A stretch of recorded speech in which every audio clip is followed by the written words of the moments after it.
So I want to start with a story, and it's an old story, and it's a story that many of you have already heard. It's found in the Talmud, in Masechet Gittin, for those of you who want to look it up. And it deals with the destruction of the Second Temple. So the Romans have surrounded Jerusalem. The city is besieged. The residents are starving. The Jews, of course, are fighting each other, because that's what we do when the going gets tough. And in all of that, the leading rabbi of his generation was a sage named Yochanan ben Zakkai. And he tells his people that he needs to get out of Jerusalem and he needs to meet with the Roman general. And the only way to get out of Jerusalem, because of course it's a siege, so they're not letting anyone in or out, is he pretends to have died. They put him in a casket, they act like they're mourning, and they carry him out of the city. The Roman soldiers stop the casket. They are about to look inside. His students go crazy. You can't do that. This is a great sage. That would be a desecration. So the soldiers back down and they let him out of the city. The minute he's safely outside, he gets out of the casket and he marches to the tent of Vespasian, who is the Roman general in charge of the war. And he says to Vespasian, "You are going to be the next emperor of Rome. And in exchange for this prophecy, I want you to do me a favor. I want you to give me a city in which I can launch a school." Now, rabbis and schools, as Rabbi Wolpe explained earlier, is an association we make as obvious. Rabbis are teachers. But that isn't what holy people did back in the day. In the time of Yochanan ben Zakkai, there were no schools, no Batei Midrash, no yeshivot. People who wanted to become sages would basically move in to a sage's home. And they would follow that scholar all day long, and they would just listen to them talk about whatever they talk, and they would watch how they lived their life, and they would learn that way how to be a rabbi. If you're interested in doing that, I'm sure that Rabbi Guzik and Rabbi Sherman would be happy to welcoming you. They're bunk beds, and frankly, they could use whatever help you want to offer them too, so. Or you could come to rabbinical school. That's another, it's a little easier. But the reason I want to tell you this is that the establishment of Yavne looks obvious when you look backwards in history. But at the time, it wasn't obvious at all.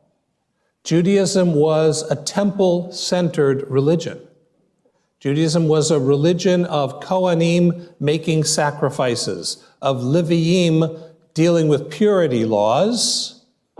The idea that Judaism could survive by being a religion of study and learning and teaching, no religion in the world had ever tried that.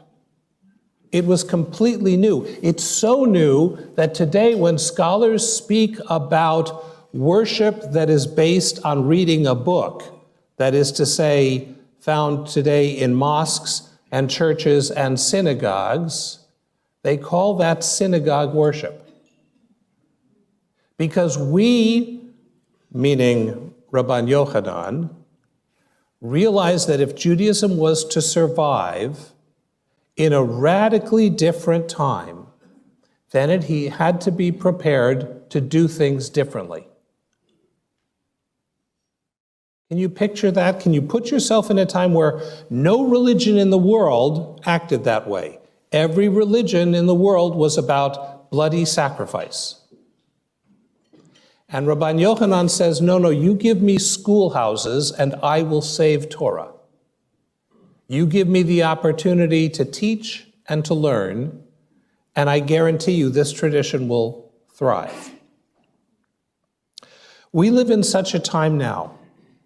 This age is radically discontinuous from the times that have come before it. And And I want us to just dwell on that for a moment. There have been 2 times, to my knowledge, in history where the world started afresh, or tried. The first is the Enlightenment.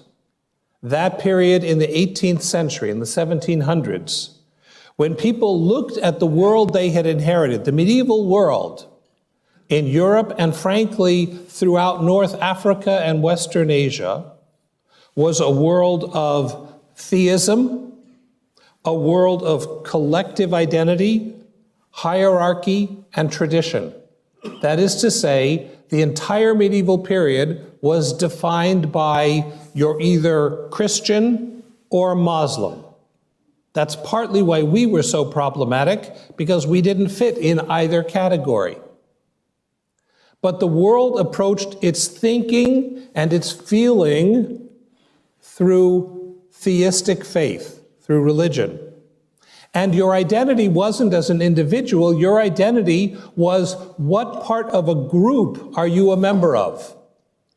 If your father was an aristocrat, so were you. If you went into the church, then you were clergy. If your parents were serfs, you were a serf. Notice again, we didn't fit that pattern either. Right? But your identity was given to you by your parents. Most people died within a square mile of where they were born. And there was a hierarchy which people believed started with God and then angels, but it went to the king and the pope and archbishops and local nobility all the way down to serfs. And that was how God intended the world to be. And then finally, it was traditional. Things that were new were to be distrusted. You did it the old way, and you learned to not question because you assumed the wisdom of precedent. And then came the Enlightenment. People like Voltaire and Rousseau and Locke and Hume and others, and they blew up every one of those pieces. The world is not governed by a supernatural being in full control. Not everything that happens is divine will. Sometimes things just happen. And the world is a great big machine. And so you have to understand the mechanisms of the machine. And in that world, your place is determined not by your blood, but by your personality and your talent and your vision. You are the captain of your own soul. And that means that each of us are different, and that the way we survive in the world is through innovation. These are things that contemporary America, Europe, much of the world now takes for granted. But you'll notice that is still the battleground where cultural wars are fought. Are we determined by precedent, or are we free to innovate new solutions? Is the world exactly the way God wants it, and when you try to make a change, you're fighting God? Or in fact, has our species always boldly stumbled into novelty, and that's who we are at our core? Is your individuality the source of your greatness, or is it ego and your biggest problem? And the challenge for us as Jews is that Judaism comes from that pre-Enlightenment time. Our sacred literature, the Torah, the Mishnah, the Talmud, codes, comes from pre-Enlightenment. We are a collectivity, the Jewish people. And our place has been determined for us by our birth. So that in the most traditional sectors of the Jewish world, your identity is determined first and foremost by your gender. If you're a woman, you have a path set out for you. If you are a man, you have a very different path. And women are not free to choose the path that men are free to choose, and men are not free to choose the path that women are living.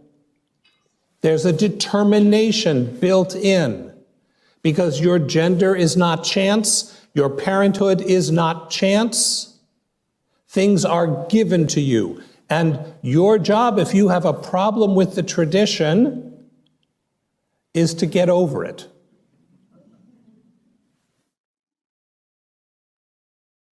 But we don't live in that world anymore, do we? Right? We live in neighborhoods of our own choosing. We decide what professions, if any, we're going to follow, what kind of life we're going to have. We decide who we're going to love, how long we're going to love them. Our kids insist on that as well. I grew up completely not observant.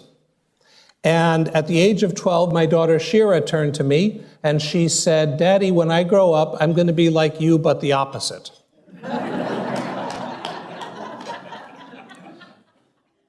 Being the opposite of me could mean a lot of different things. So I said, "What do you mean by that, sweetie?" And she said, "Well, you know how you ate treif until you started keeping kosher?"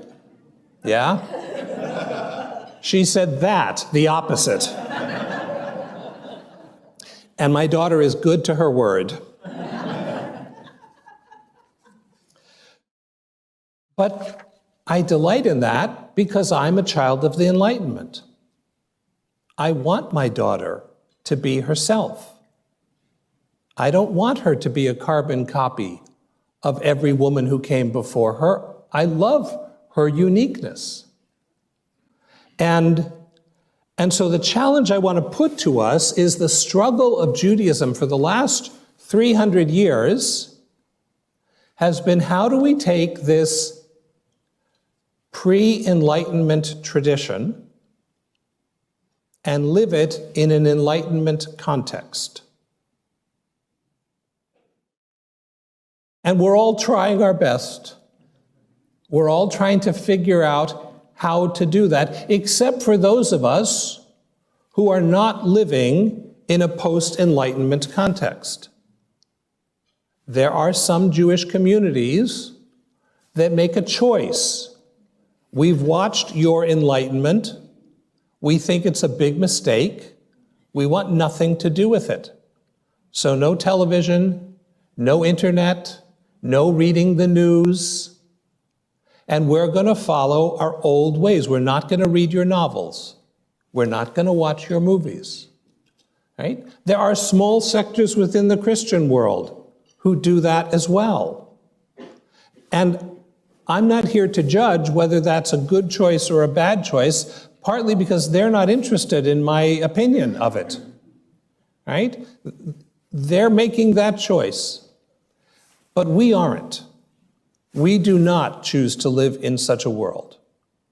We choose to be in the midst of all the cultural swirling and changing, and that creates a real challenge. How do you decide what in Jewish culture and identity you want to perpetuate, what is of value to own and transmit, and what do you want to determine you're going to let it go?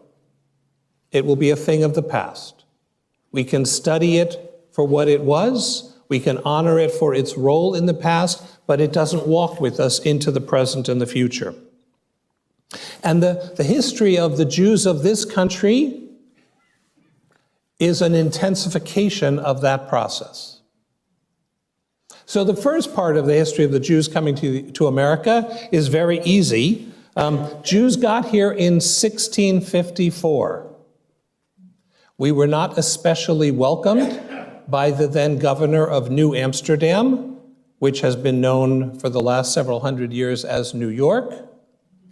The good news for us is that at least in the struggle for who runs New York, the Dutch lost and the Jews won. I think that victory was pretty decisive. But from 1654 to 1880, Jewish life in America was sporadic, assimilatory, and ephemeral. Meaning, not many of the Jews who came here then have Jewish descendants now. They didn't build lasting institutions. They didn't figure out a way to make Jewish identity permanent and meaningful in this country. And so Jewish history, like the Passover Haggadah, you didn't see that coming, starts twice. It has two beginnings. The second beginning is in 1880. In 1880, the Russian Tsar did us a great favor, and he made life in Russia and the Pale of Settlement especially awful. And so those Ashkenazim in the room, almost all of you are descended from the Jews who from 1880 to 1920 said, that's it, we're getting out of here. My people came from Odessa and from a place called Kherson, which has been in the news of late, thanks again to a Russian Tsar. And my name, Artson, is what happens if you take the word Kherson, and then if you're from there, you're Chersonsky, so you chop off the ch at the beginning and you chop off the ski at the end, and you're more or less left with Artson by the time you get to Ellis Island.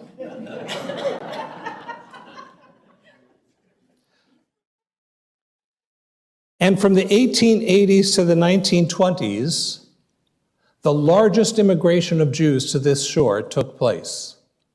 Some 3 million Jews flooded these shores for the same reason that every free immigrant has ever chosen to come here: opportunity, liberty, freedom, diversity. This country has been, imperfect as it is, a beacon of liberty and a lure for freedom-loving people. And it gets the gutsiest of those people. The people in the Pale of Settlement who said, I'm not going to wait to see if things get better here. I'm going to go west. And so your ancestors and mine, those of you Ashkenazi, they came during this period. And the only thing that ended this massive immigration was not that the Jews got tired of moving here. It's that a dysfunctional Congress closed down immigration. Sound familiar? So with the doors of immigration shut, that period of Jewish history ends.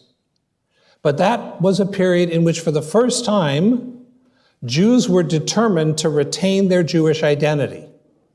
Not necessarily traditional. We all know the stories of tefillin and wigs thrown overboard the minute they got into the Atlantic, leaving Europe. But they wanted to stay Jewish.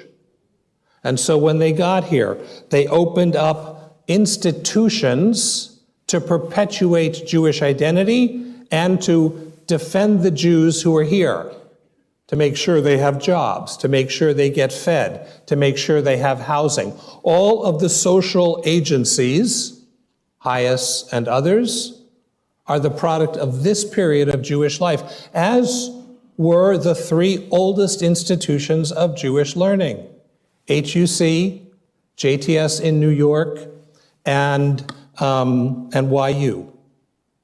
They're all products of this period, right? So, Yeshiva University, right? But for their children, there's a different task. For those Jews now born in the Lower East Side, in Brooklyn, in the Bronx, even Staten Island, right? For those Jews, the challenge is, how do we be American Jews? How do we retain a Jewish identity? And how do we become real Americans? Not like our immigrant parents.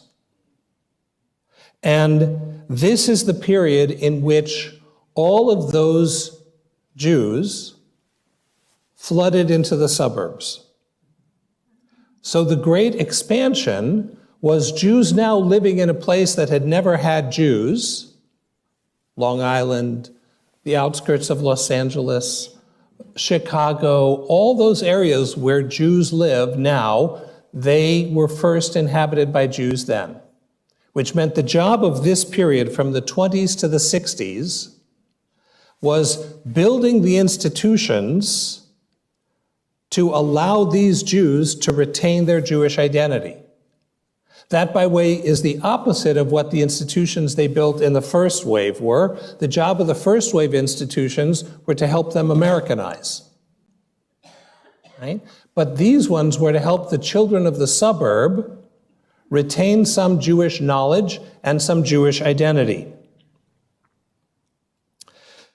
And that meant for the first time the challenge was, how do you live in two civilizations? How do you live fully American and fully Jewish? And the ethos of this period is that there's no conflict between the two. A good Jew is a good American, right? Justice Brandeis was the originator of that notion, but it was widespread. There's no conflict between American and Jewish values, between American life and Jewish life. We are being good at both when we're good at either. This is the time when people put swimming pools in their synagogues. Because if Judaism is a culture and a civilization, then there's a Jewish way to play basketball, there's a Jewish way to swim. The shul with a pool comes from this period.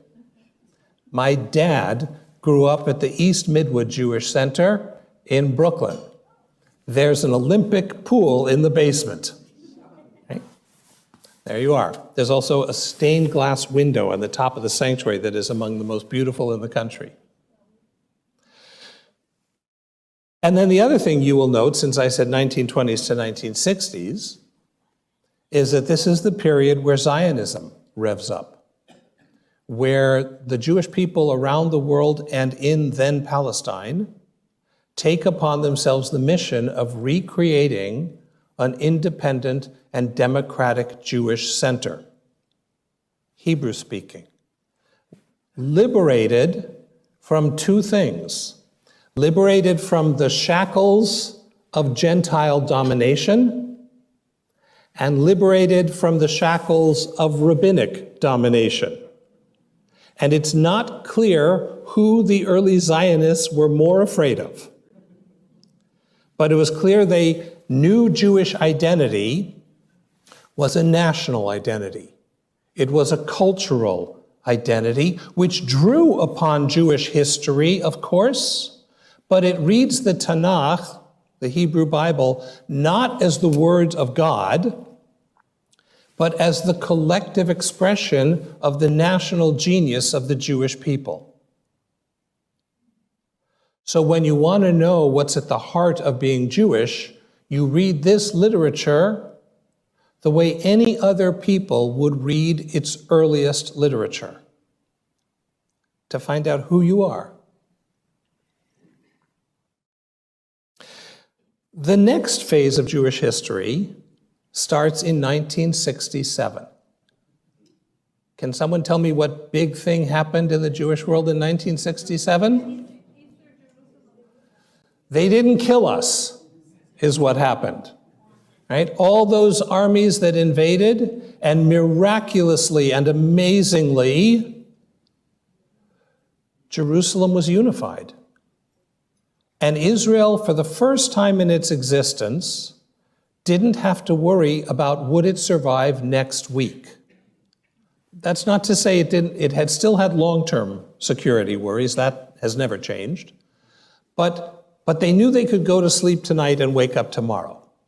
They knew that. And that, coupled with what was going on in the United States, changed the Jewish world yet again. Because for the first time in 2,000 years, Jews were not being portrayed in the media as weak and subject to the buffeting of other powers. We had defended ourselves. We had defeated the armies of larger nations that were seeking to obliterate us. We were not victims anymore. We determined our own destiny. And the irony of this is that this came at the same time that in the United States, there were groups of people who had been marginalized from the beginning of American history, who were also determining their own destiny. So the civil rights movement, the women's rights movement, the gay rights movement, these are all groups of people marginalized and made weak who said no more. We are going to stand up. We will tell you what it is we want out of life, and you will get out of our way. That work is not over. There's still much to be done. But what Jews gained from this double lesson, an Israel strong enough to stand up against its enemies, marginalized Americans saying, we're not putting up with it anymore and we're not hiding anymore. As a child, my symbol of this period is up until this time, my mom had this bouffant haircut. You know, many of the women will remember that thing, you know, and it looked beautiful and totally unnatural. For those of you who don't know, if you look at the early show Bewitched, the way she has her hair was how my mom had her hair.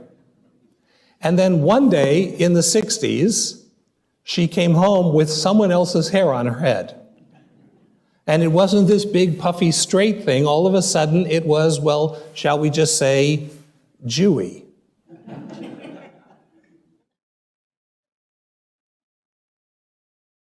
But Jews around the country did that. Not just in our appearance. Jews start wearing Stars of David in public. Some Jews start wearing kippot in public. We start being Jewish on the street. And that's a sea change. That had never happened in this country before. This is where we listened to Marlo Thomas singing that we're free to be you and me, and we said, hey, that applies to us too.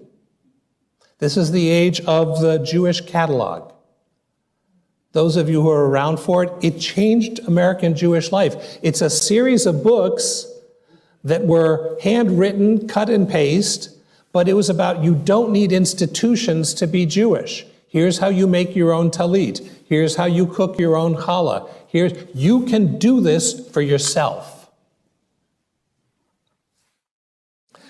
And that new phase saw us through the last, I don't know when.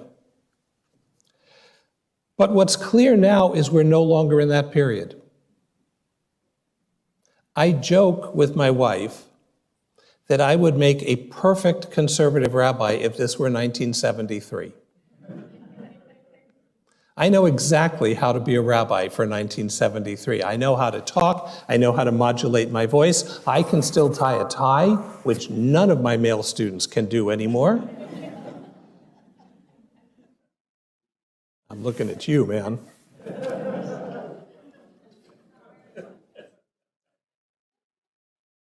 And none of the rules that applied when I was in rabbinical school are relevant to where we're heading now. They're not. I'll give you a few examples of how these old rules are broken down. Synagogues across the country are struggling for membership. And if you look at some of the most vibrant synagogues, when you walk into the synagogue service, the young adults are in their 60s.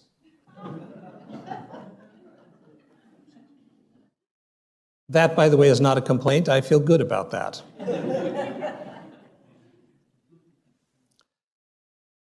Applications to rabbinical school have crashed. In the year 2007, the top 5 non-Orthodox rabbinical schools, between them, had an incoming class of 100. In the year 2022, that is to say last year, those same 5 schools had an incoming class collectively of 50.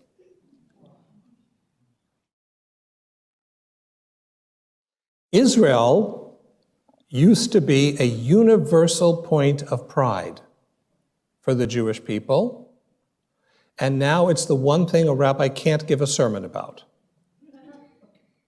Because whatever you say on the topic, once you get past, I love Israel, that part is pretty non-controversial, but the minute you then say anything else, someone in the room is deeply offended.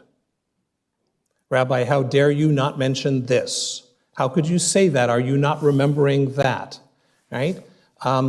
It is the one topic that is so explosive that it's just so explosive. And then the other change, of course, is that in the 1960s, the intermarriage rate in the United States was 5%. And now it is 70%. 7-0. Now, again, I'm not saying whether that's good or bad. The great thing about facts is it doesn't matter whether it's good or bad. Like gravity or don't like gravity, but gravity doesn't care about your opinion. So you can like who your grandchildren are dating, and more than likely you don't like who your grandchildren are dating, and that may have nothing to do with the religion of the people they're dating, but you don't get a vote. You don't get a vote. So the days, for example, when a rabbi is saying, I won't officiate at your wedding, there was a time where people would think twice about getting married if the rabbi wouldn't do it. I can tell you as a rabbi, nobody cancels their wedding because the rabbi won't officiate. Nobody. So all of this is to say, we live in an unprecedented time yet again. And I just want to remind you, in previous unprecedented times, what got us through was not doing the same thing in the same way. But it was also not about giving up. So I just want to be clear. I have given my life professionally to the idea that serving the one God through a life of Torah and mitzvot is the greatest possible use of my life. I continue to believe that is true. When my treif-threatening daughter had her bat mitzvah, I gave the shortest bat mitzvah speech in the history of the Jewish people. I said, Shira, I want you to know I love you beyond my ability to speak, and I want you to know that being Jewish is the greatest privilege you haven't earned. And you will spend the rest of your life earning that privilege. I believe, and she's doing a good job of that so far. So what that means is, for those of us who love Judaism,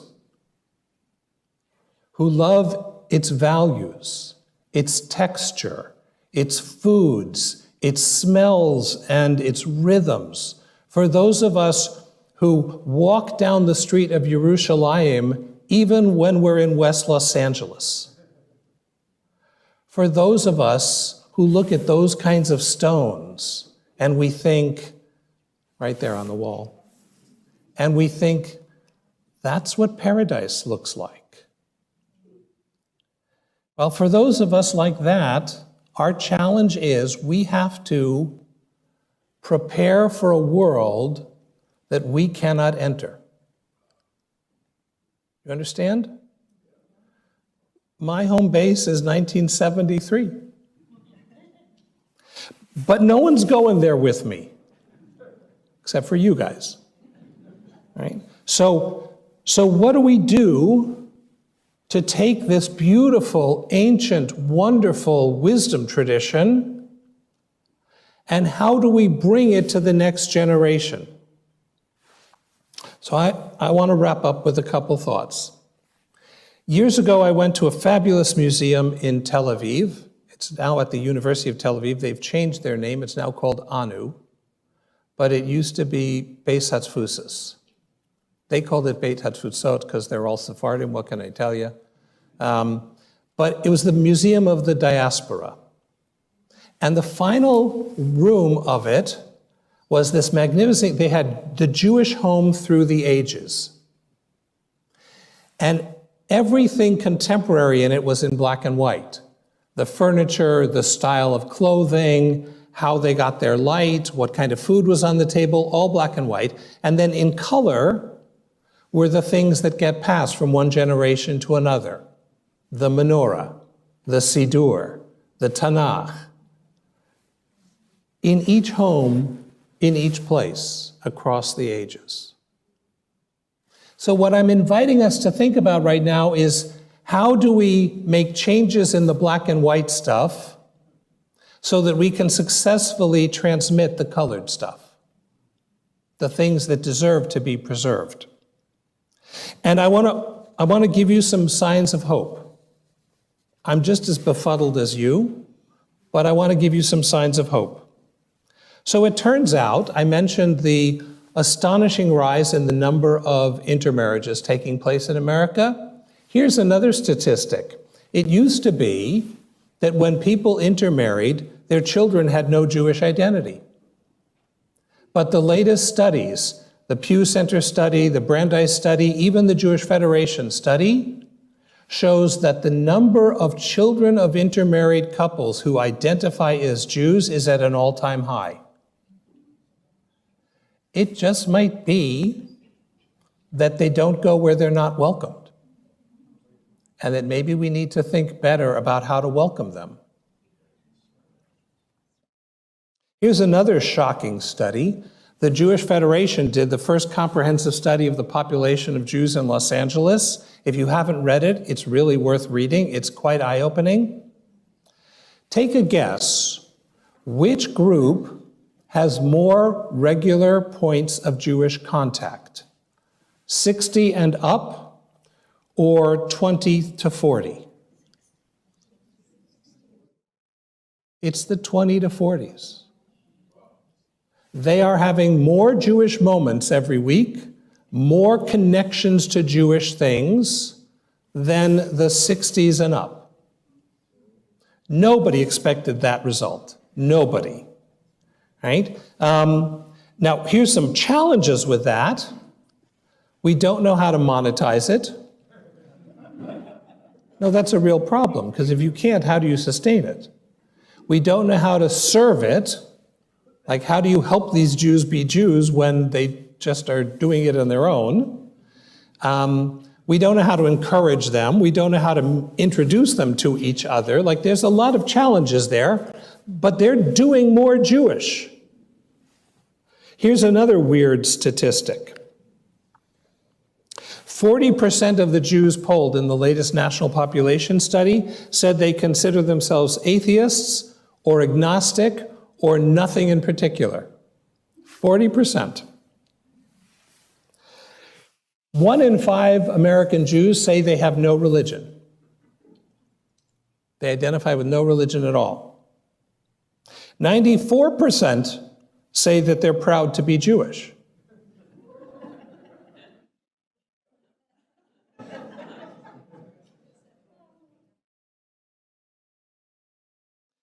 Three-quarters of them say that they have a strong sense of identification with the Jewish people. 40% of American Jews have been to Israel. There's more Hebrew knowledge in American Jewry now than at any point in the past. That's not just because there are Israelis living in Los Angeles. So the biggest shift, it seems to be, And again, I don't want you to decide whether you like this or not, because facts don't care how we feel about them. But it seems to be that American Jews no longer think of Judaism primarily as a religion. They think of it primarily as a culture and an identity. Now, here's the kicker. I'm an old enough rabbi to remember when that was true. The last time that was true was when the Jewish people were living in our own land independently. During the time of the Tanakh, during the time of the first and second temples, Judaism wasn't a religion. In fact, there is no biblical Hebrew word for religion, because Judaism wasn't about what do you believe and what rituals you practice. If you're an Israelite, if you are B'nai or Benot Yisrael, you speak Hebrew, you live in your land, you follow the calendar of your people, you make pilgrimage to the temple from time to time, you listen to the prophets harangue you for not giving enough to the UJA. I guess it was the UJI, right? But it wasn't a religion. Do you know when Judaism became a religion? When we went into exile under the Romans. Religion is a Latin word, religio, to bind. And it was a category of Roman law. Old religions were legitimate. The Romans hated new religion, right? Which is why they looked at all those Christians and thought of them as cat food for very big cats, right? Because a religio licita, a legitimate religion, was something Romans respected. And so to fit into Roman law so that Jews could become citizens of the Roman Empire, we became a religion. And then in the medieval period, when everyone had to fill in the blank on their form, what religion are you? I'm a Christian, I'm a Muslim. Well, we decided that was our category too. So we became a religion. But here's what I'd like to suggest to you. Maybe now that we are again a free people in our own land, maybe now that 80% of the Jewish people in the world are located in the world's two greatest democracies, maybe Judaism is spilling out over the constricted borders of religion, and it is becoming again identity and culture. That's not to say that Jewish culture doesn't have God and Torah at the center. But can we be really honest for just one moment here, just between us? Do you think every member of this congregation believes in the existence of a supernatural being that they can talk to? Don't answer out loud. But I'm suspecting they don't. I'm suspecting there's an awful lot of people who are among my heroes, people who make possible really beautiful Jewish life and institutions, who, when they're asked publicly about, for example, God or the obligatory nature of mitzvot, they say, well, I'm not sure, which, by the way, we all know is a lie. They're being polite. They do know, they just don't want to say it. Right? But they also know that they can't imagine life without a strong synagogue, without a community to be there for them. It's not metaphysics, it's about community. It's about life. It's about who do you identify with and what gives your life purpose and meaning. My father passed away last January. Don't even ask me about last year. My father passed away last January. I would not have survived had it not been for my friends in the Jewish community. And I want to be clear, I don't mean friends, I mean the community. The community swooped in and surrounded us with care and helped hold our grief and carried us through the year. I have friends who are not part of the Jewish community. I have a friend whose mother died 2 weeks ago, and he went to work the next day. And the day his mother died, he took that day off from work, and his firm called him because they needed to locate some of the files he had on the day his mother died. And he still hasn't had a ritual moment. He hasn't had a chance to grieve and sob and be surrounded by people. So what if we embrace that? We are once again a free people in our own land. Whether we live there or not, we all benefit from that. Even from here, we can feel what it means to be free, and that, by the way, is a vindication of the American experiment as well. So if that's true, then as the old norms fall away, as we try to figure out, well then, how do we do this Jewish in a new age? I want to invite us to be pioneers. The book of Lamentations, the book that's about the destruction of the temple, the end of an age, has that famous line we all sing, Hashivenu Adonai Alecha v'nashuva chadesh yamenu kekedem. Take us back, Lord, to yourself. Renew us as in the days of old. That's the Jewish question. How do we renew our people in an unprecedented time? And I'd like to offer 4 pillars of this new identity. The first has to be learning. You cannot have a meaningful cultural identity if you don't know it. If you know it, you're free to play with it. You're free to take from parts of it. But if you want to be a great jazz musician, you had better first master the classics. And then you know what to play with. That's true in Judaism too. If you want to be able to be the master of your own Jewish identity, then we need to create multiple and diverse opportunities for Jews to become literate, for them to know our language, which is Hebrew, and to know our literature, which is among the world's great literature. At the height of the sales of Harry Potter, international bestseller, it was outsold every day by the Bible. We gave the world its greatest book. How dare we not know it? Second, community. Turns out, no surprise, Americans are among the loneliest people in this generation. COVID hasn't helped that. But even pre-COVID, best-selling books were titled Bowling Alone. How do you help people to see what they don't even know they're missing? How do we let people see the community face of Judaism?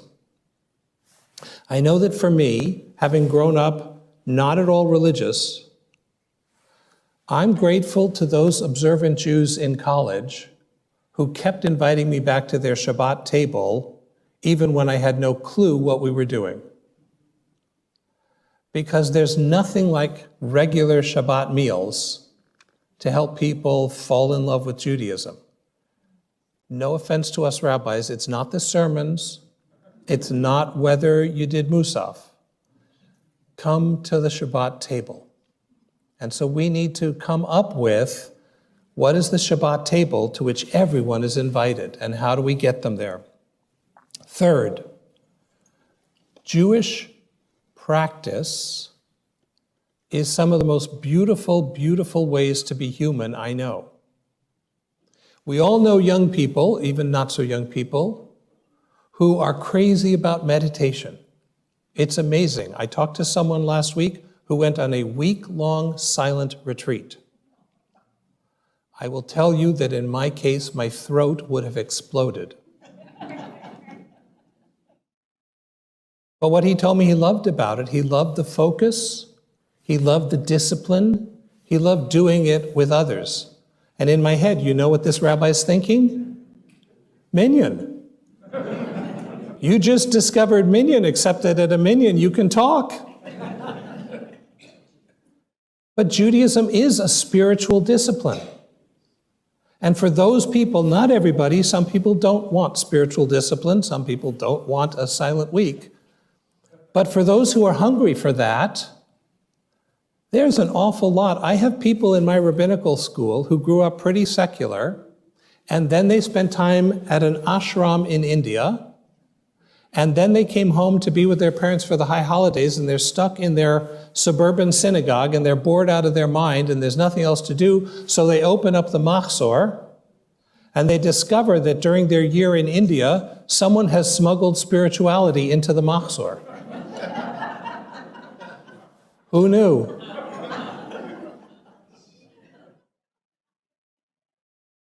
But the mistake we often make is first we tell people what the ritual means, and by the time we've done that, they're already out the door. So trust the ritual. Do Havdalah and don't tell them what it's about. Let them enjoy the light and the song and the being together and the darkness descending. They'll get it. These rituals teach themselves. Don't clutter it with words. And then finally, I love the fact that in Judaism, it's not about faith, it's about faithfulness. The word emunah, that our Christian neighbors translate as faith, they mean by faith, are the following statements true or false? We Jews have never agreed to any of that. But what we do know is we're not letting go. We're not going away. You can count on our showing up. That's faithfulness. And faithfulness, to my mind, is way more important than faith. Because if you show up, we can build something together, and your thoughts are your own business. So let's show some faithfulness in hope, in justice, in love, in relationship, in each other. And if we do that, then I think we have a shot at figuring it out. Last thing I want to say to you specifically. The challenge for those of you who are my age and older is we have to trust the young. And that's very hard to do. I know that. It's hard for me too. But what I can tell you is I watch my rabbinical students and I watch the alumni of the Ziegler School, and they create brilliant, amazing things that I would never have thought of in a million years. And I can't tell you the number of times I'm a scholar in residence in some community with a rabbi who I ordained, and they do something I've never thought of in a million years, and someone comes up and tells them, that was really wonderful, and they say, I learned it from him. No, you did not. But what I did is I ran interference for them. I gave them what they needed so they could gather the sparks of light, and then they could take it into a promised land that I'm not allowed to enter. And that is the job for all of us. We have the privilege of providing the next generation with the tools and the space and the resources, and then we get out of the way. And we let them create Judaism. We let them play Judaism. We let them dance Judaism and celebrate a Judaism we barely could imagine, but it's delicious. And if we do that, then just as our grandparents had to trust in us and get out of the way, if we trust the generation and the generation after, we make their work possible and we get out of the way, then I want to tell you, this is one rabbi who believes that the ancient God is not done with us. Our ancient covenant still has kick, and it will be there long after we are watching from a better place. Shalom.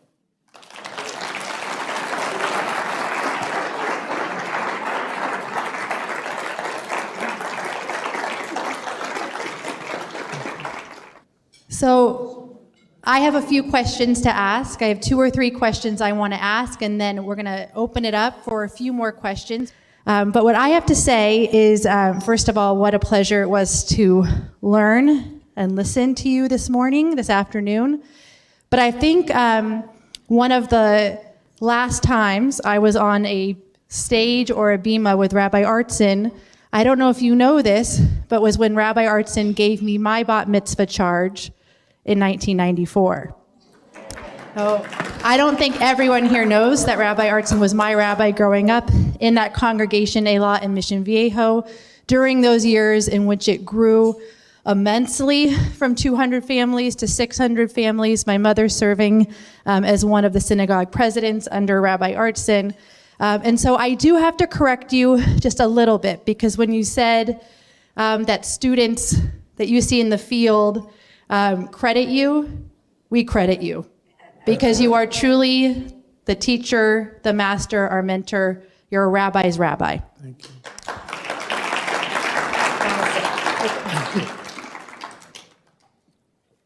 But it does concern me, because as you're speaking about these beautiful pillars of Judaism, ones in which I wish I had a pen and it wasn't Shabbat to scribble and write down each one, for each of those pillars, I so appreciate the advice of giving space for leaders to implement and innovate.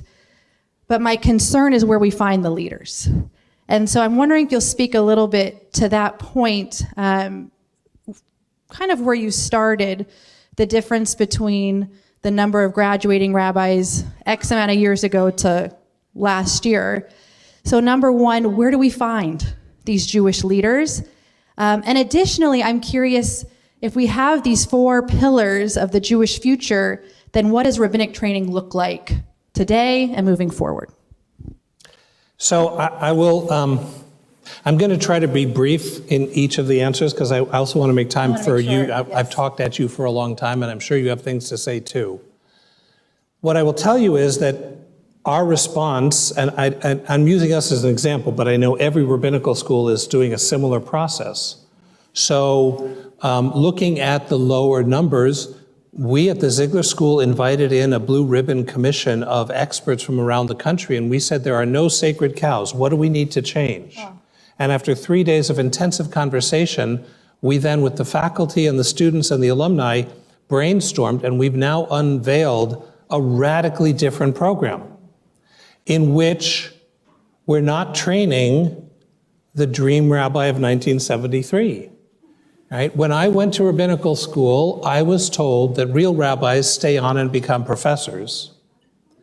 And then the less successful rabbis, they go out and they do congregational work for people who are even less Jewish than them. It was insulting on every level, and toxic on every level, and wrong. And wrong. The strength of the Jewish people to figure out what it needs to thrive and survive should never be underestimated. And the genius is those rabbis who stand with the people, but sufficiently educated to bring the tradition to bear. So I went to a rabbinical program that was 6 years in which you studied Talmud, and the goal was that eventually you could open a Talmud in the original and teach from it directly. Have any of you seen a rabbi at Sinai Temple ever do that? Open up a Talmud in Aramaic and just start teaching? I do it every Saturday night. I know you do it, but you do it in private because you're modest. The answer is no. What you have seen is each of your rabbis, because I've heard all of them do it, find nuggets of genius in the Talmud, and they put that in a sermon to help make a point. So we need to train rabbis to do that. We don't need to train rabbis to be as though PhDs in rabbinics. We know across the city, we know across the country, the many shuls, the many synagogues that are merging. Synagogue after synagogue, they're in conversations with the smaller shul down the street or the smaller shul across the neighborhood, trying to find ways to sustain each other. And I guess the question is, talk to us about synagogues and buildings. And the Judaism of tomorrow, the Judaism of the future, and certainly I could list, I will actually, when we were talking about these young professionals who are incredibly engaged in the Jewish community according to the Federation study, what we're told is that what's most important to these young professionals, for them 69% when they talk about their Jewish life, it's leading a moral and ethical life. Mm-hmm. It's connecting family and traditions, that's 62%. Working for justice and equality, 54%. So I'm curious, where's the future of the synagogue building when we think about the next steps? So I think the challenge is we have to have an ambivalent relationship to our buildings. Mm-hmm. I think they are necessary, and I think we get limited by them. So how do we have this hold close, let go relationship with them? You've already got the data. They want to focus on being good people. Doesn't Judaism have a lot to say on that subject? Some very core Jewish texts on that subject. I can think of an incredible curriculum, and it can be taught anywhere. So part of it is, again, getting out to where they are. But here's the other thing I need to say. We live in the age of the iPod, which is to say, it used to be if you wanted to be involved in the Jewish community, we're having a class Wednesday night at 8 o'clock, and you need to show up, otherwise you're uninvolved. It used to be that if you wanted to listen to music, you turned on the radio and you listened to whatever the DJ was playing.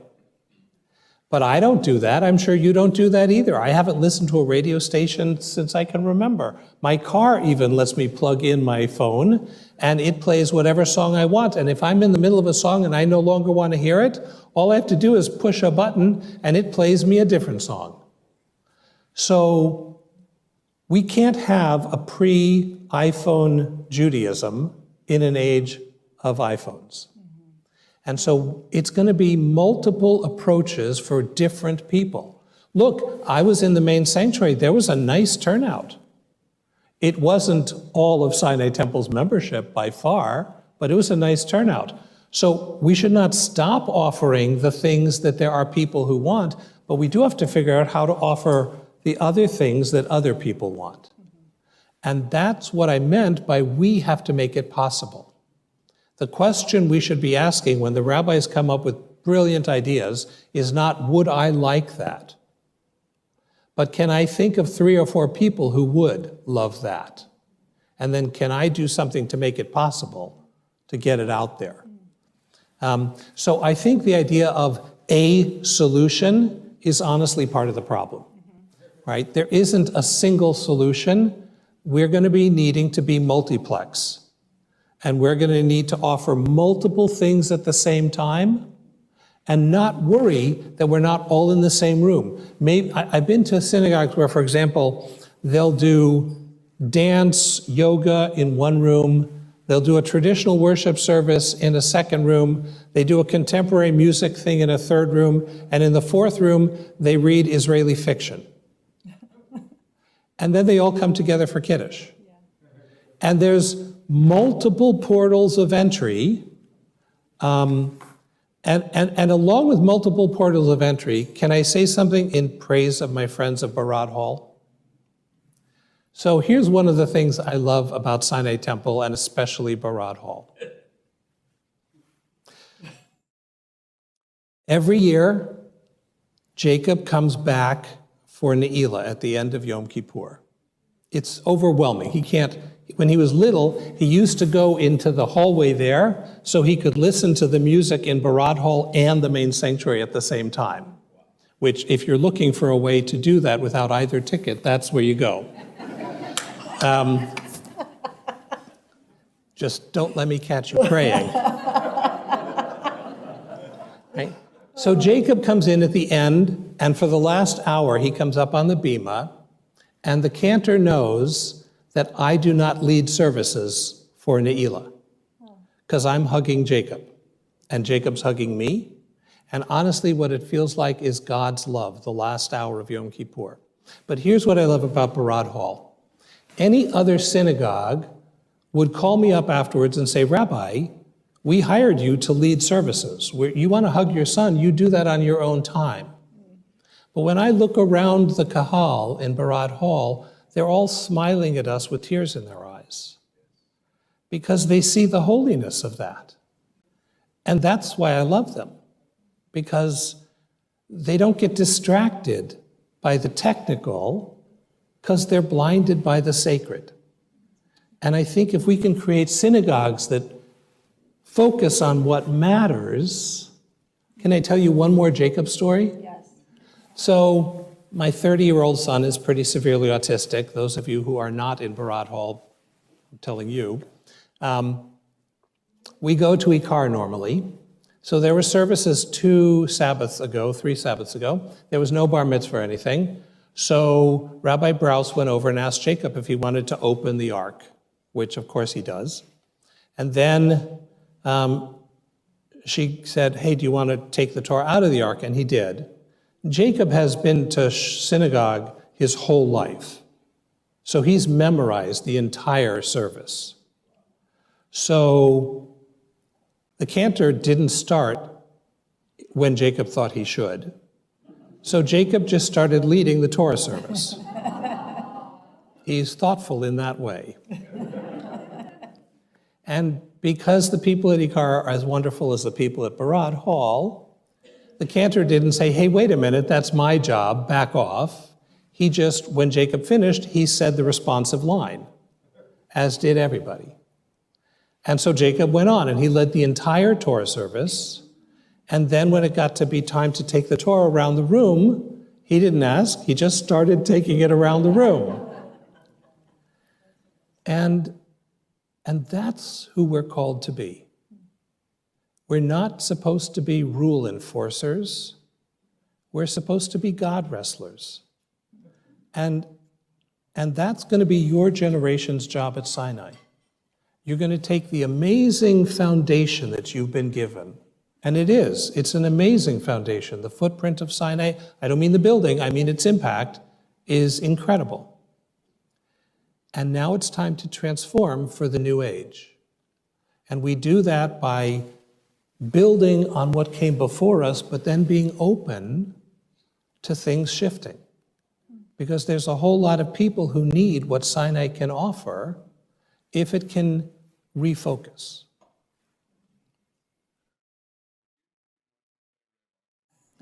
There were actually 2 different parts to what you said. First part is that growing up in a different country, in a country that had a culture, that when asking a question, you'd be told you do it because it's written that way. And so the lesson there is don't question. And then the second thing is, does Google and the internet change religion? Because people don't necessarily ask an individual, they just Google it. So let me share with you my favorite piece of information about the Talmud. And let's stipulate for purposes of this conversation that the Talmud is the world's most Jewish document. Okay, can we agree to that? There's nothing more Jewish in the world than the Talmud. The Talmud has 5,000 disputes. Do you know how many of those disputes are resolved in the Talmud? About 50. Which means the Talmud understands that what's interesting are the questions. Questions lead to greater understanding. If you approach the world with curiosity rather than defensiveness, you'll get more out of the world. And the minute you give an answer, you've ended the conversation. So the Talmud is just all conversation and questions, no answers. Somehow we lost that, and I think there's a reason why we lost that. We lost that in Christian countries. We lost that in Christian countries because in Christianity there are answers. They answer questions nobody should have answers to, but they have answers. And I think that's become true of Islam as well. Islam is about rulings. But Judaism is all about questions. You know the old joke, if you hate organized religion, you'll love Judaism? It's actually not a joke. Has the internet changed religion? It has changed everything. It's changed everything. I know the minute Putin drops a bomb in Crimea. And I know when a brave woman in Iran resists the regime. And even more to the point, she knows when someone in America is standing with her. The world will never be the same. And look, I write scholarly papers without ever leaving my home now. I have access to the world's great libraries on my computer screen. So yeah, but here's what's never going to change. The need for human relationships. I don't offer my students greater knowledge. They can find everything I know. But what they can't find online is someone who sees them for who they are and celebrates them and believes in them in the moments they stop believing in themselves. And that is why people are going to come to community. Because there are times in your life where you ask the question because you'd like the information, but much of the time that's actually a disguised request for a presence and for hand-holding and a hug. And that you'll never get online.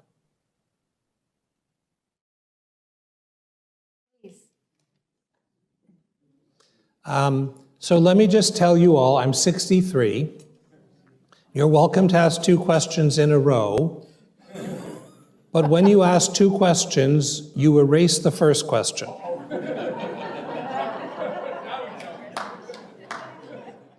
Not proud of that. It's just, I'll never lie to you. Dick Israel is a Reform-trained rabbi who is a Hillel rabbi who wrote a book called Kosher Pig and Other Questions. I never had the privilege of learning with him directly, but that book is a must-read book. Kosher Pig and Other Questions. Right? And it's all based on real things people asked him. So for example, someone said to him in real life, I've signed up for the marathon, and the marathon is being held on Yom Kippur. Am I allowed to drink?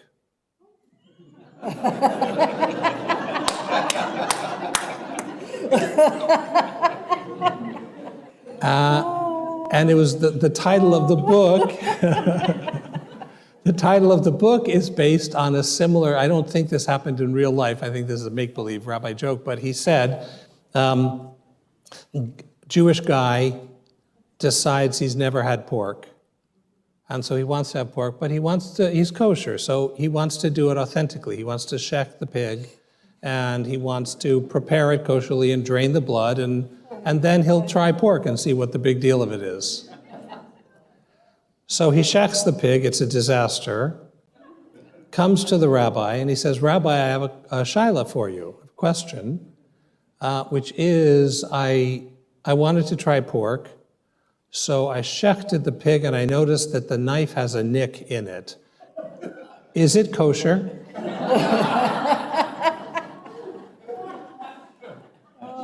So it's a great book. You had a first question. It was about the building. Don't say anything. I'm only 63. That's a young man here.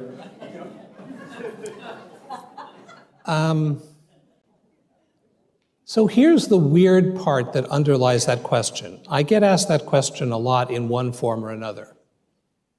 Here's how I get it from Israelis. When I tell Israelis that American Jews don't think of themselves as living in exile, they get offended.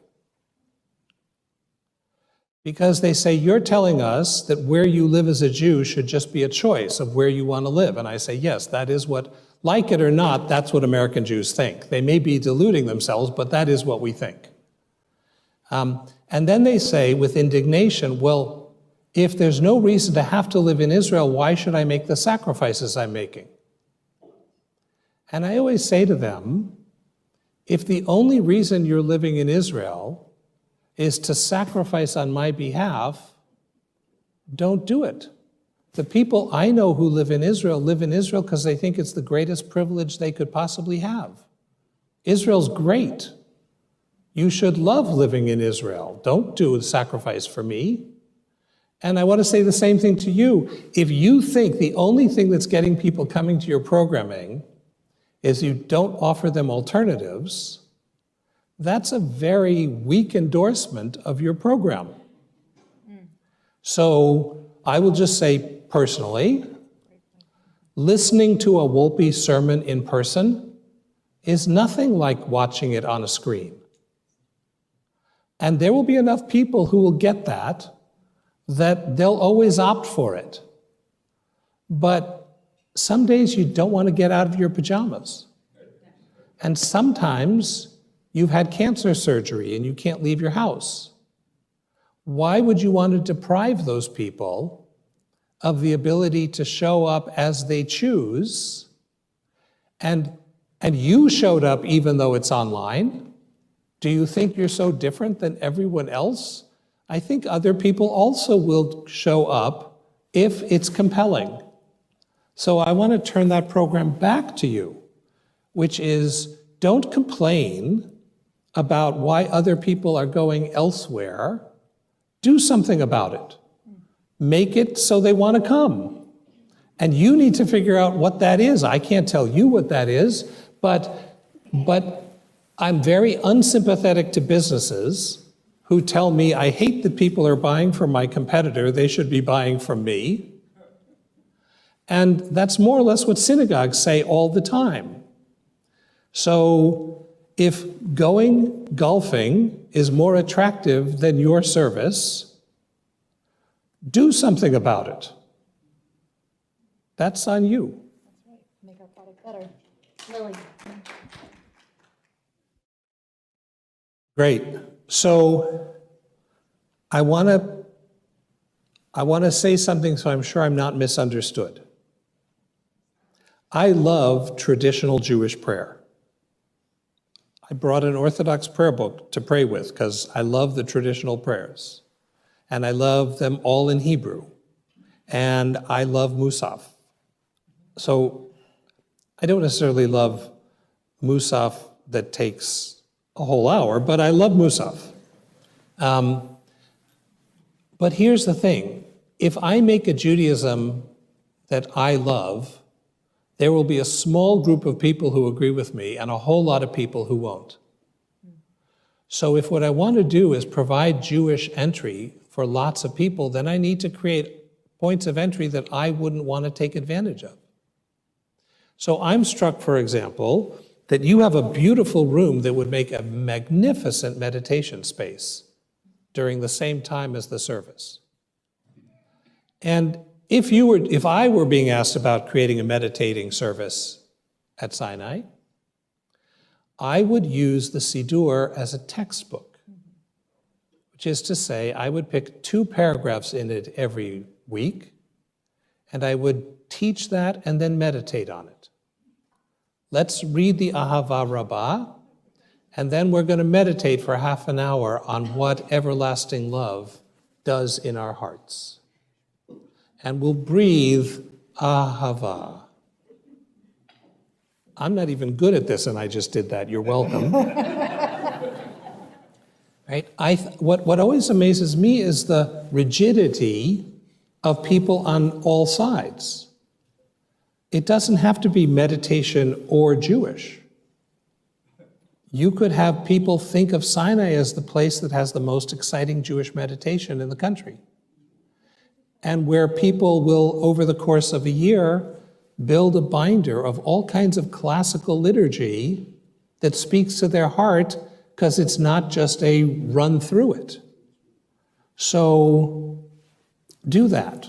If I could just speak to that point, what I think is also a perspective that we don't necessarily say out loud is if someone is maybe dressed in a little bit more formal wear in a main sanctuary service and they see someone in yoga clothes, what would it be like if we weren't deeply offended, right, knowing that there are different services happening at the same time, people connecting to God in a different way? We just might need to dress in a different way as well. Well, because could I even go bigger than that? I have a line I say to Alana, which is, I know I'm doing a scholar in residence when I look down and there's a tie.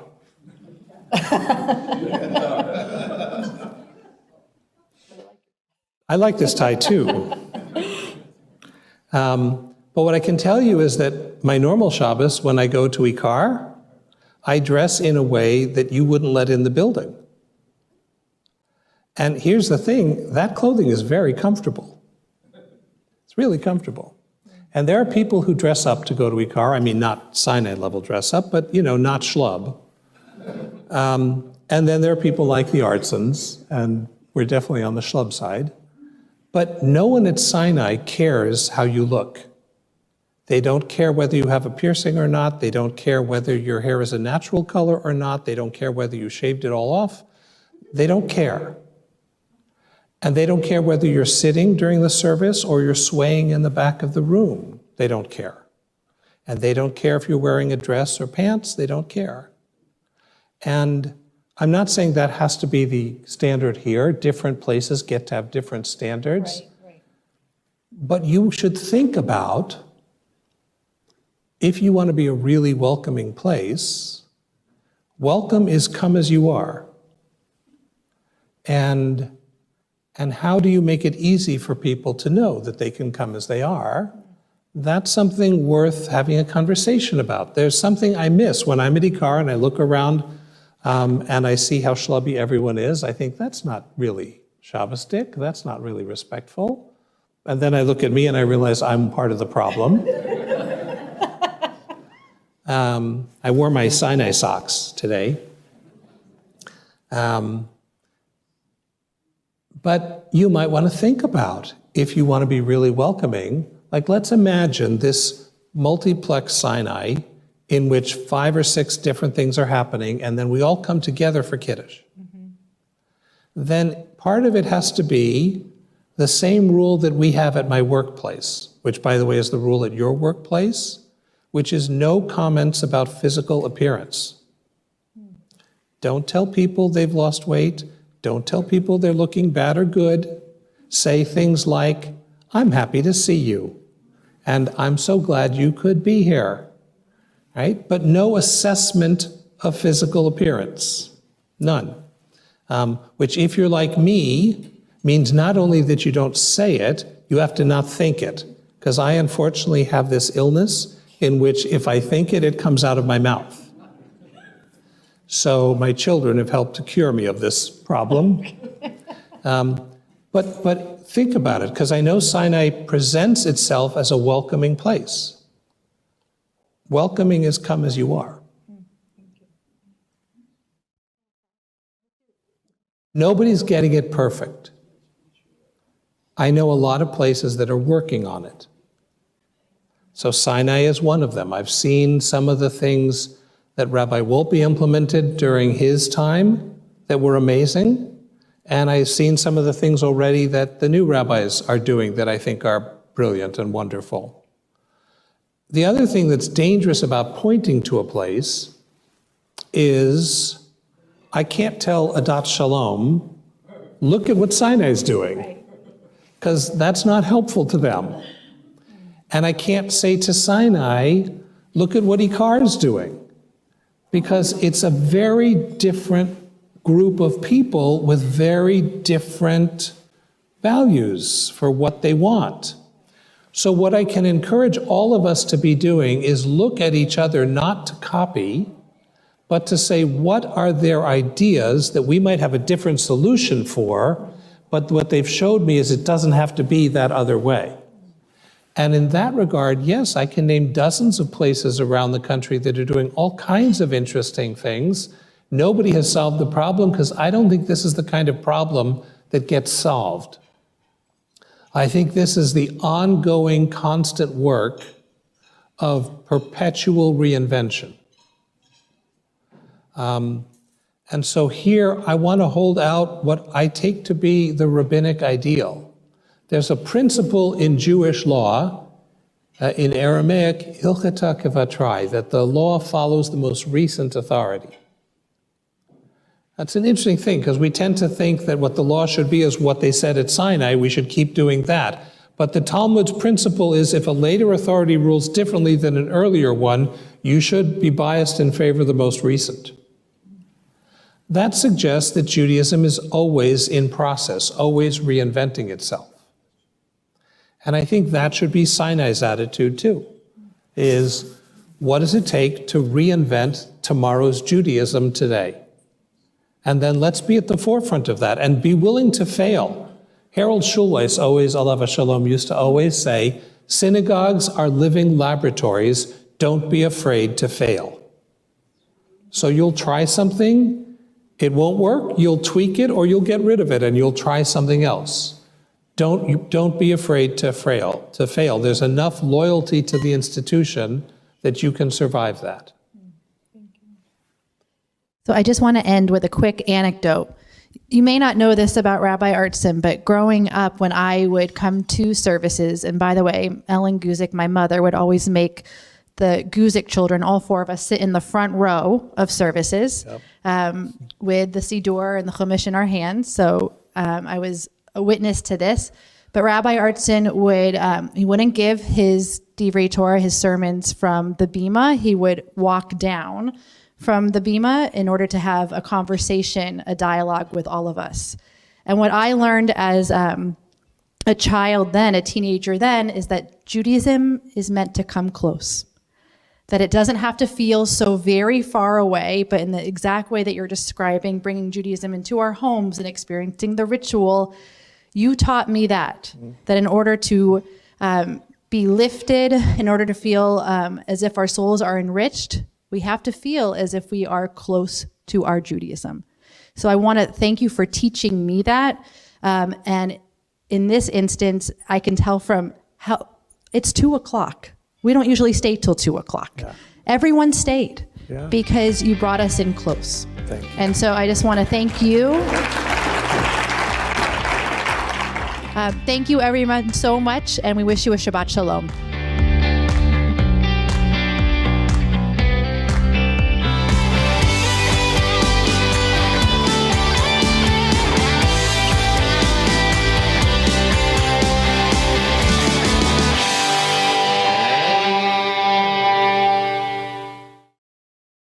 We would be pleased to send a complimentary DVD of this program to anyone who wishes to support JBS with a tax-deductible gift of $36, double chai or more. Simply visit the JBS website at jbstv.org and click on the Donate button to make a donation by PayPal or your credit card. And please indicate the program for which you would like a DVD. Or you can send your tax-deductible check to JBS, Post Office Box 360, Stamford, Connecticut 06904. Or you can call the JBS Pledge Line at 833-MY-JBS-TV. That's 833-695-2788. And again, please remember to indicate which program you would like to receive with our compliments. We thank you for your kind support.